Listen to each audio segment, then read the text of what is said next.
Assalamualaikum warahmatullahi wabarakatuh. Kali ini kita akan belajar materi Bahasa Indonesia kelas 7 semester ganjil tentang teks deskripsi.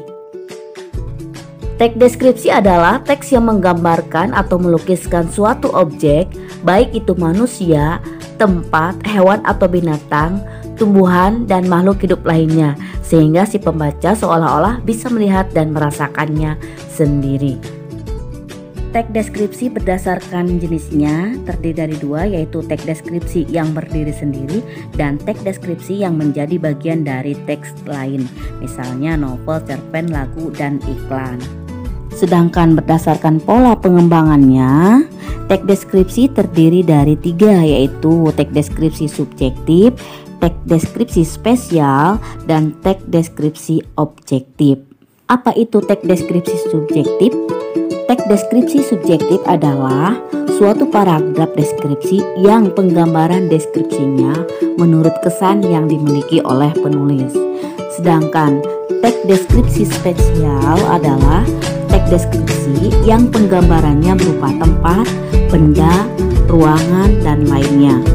Sedangkan teks deskripsi paragraf objektif adalah deskripsi yang digambarkan apa adanya menurut keadaan objek yang sebenarnya tanpa penambahan opini dari penulis itu sendiri. Unsur-unsur bahasa yang terdapat dalam teks deskripsi terdiri dari kata umum dan kata khusus, majas perbandingan, kata benda, kata sifat, dan kata bilangan, kalimat utama, dan kalimat penjelas. Kata umum atau disebut juga dengan hipernim dan kata khusus disebut juga dengan hiponim. Contoh, kata umum dari kesenian Indonesia. Kesenian itu adalah umum. Atau sekolah, sekolah itu adalah umum. Yang khususnya ada sekolah SMP, sekolah SD, sekolah SMA. Dalam menyajikan teks deskripsi, kita harus mengetahui dulu tentang struktur teks deskripsi. Struktur teks deskripsi itu diantaranya adalah ada pemerincian, ada identifikasi bagian, ada penutup atau kesimpulan. Pemerincian ini kita menjelaskan kategori atau pengertian atau topik permasalahannya itu secara umum. Contoh, kita akan menjelaskan tentang sebuah sekolah atau mendeskripsikan sekolah kita. Nah, sekolah kita yang akan kita deskripsikan di awal paragraf atau paragraf pertama itu pemerincian dulu secara keseluruhan dulu. Tahun berdirinya sekolah, alamatnya sekolah atau profilnya sekolah. Kemudian baru identifikasi bagian. Bagian-bagian apa saja yang ada di dalam sekolah itu.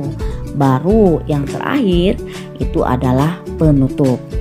Begitupun juga dengan kita kalau mau mendeskripsikan sebuah pohon atau tumbuhan. Nah, kita deskripsikan tentang pohon pisang. Ketika kita menyajikan sebuah teks deskripsi tentang pohon pisang, kita jelaskan dulu secara umum tentang pisang itu. Tumbuhnya dari akar atau dari tunas atau dari batang. Nah, setelah itu berapa lama dia tumbuh dan seterusnya. Kemudian baru identifikasi bagian-bagian dari pohon pisang itu apa saja. Ada daun, buah pisang, dan lain-lainnya.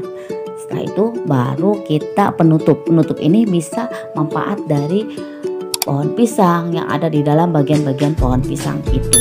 Semoga bisa dipahami. Wassalamualaikum